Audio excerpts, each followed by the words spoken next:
Fredericton South and leader of his party. Thank you, Mr. Speaker, and I want to thank the minister for recognizing this anniversary. It's been a long year. It's been a hard year. But what we've seen in terms of the way New Brunswickers have helped handle collectively the pandemic in our province really is what could be called the New Brunswick advantage.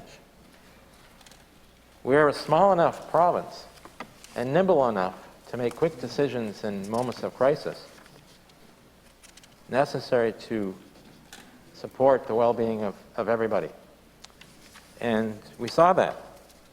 And we also collectively, at our best, care for each other and do the right things, even when it's hard. And that's been happening all over this province, following the rules the public health puts out, taking the right steps to protect oneself and one's family and others. Tremendous. And our public health capacity, while small in our province, has been able to stay on top of the all-important contact tracing to enable public health to smother regional outbreaks when they've erupted every time. Every time. Well, families have had loved ones taken from them by this virus, and that's tragic. And in fact, I will always remember the first death to this virus in New Brunswick and how we all felt on the COVID committee that day.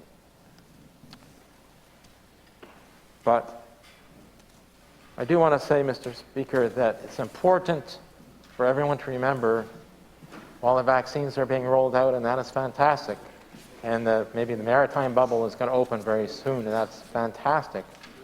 We still have to be vigilant on our borders, and we have to be vigilant with the requirements for people traveling back into New Brunswick, because as we see, the variants, unfortunately, are on the rise in other provinces. And if we take the same kinds of measures we have taken, adding in the vaccinations in this province, we should do very well despite the rise of the variants outside of our borders. Thank you, Mr. Speaker. The member for Fredericton Grand Lake and leader of his party.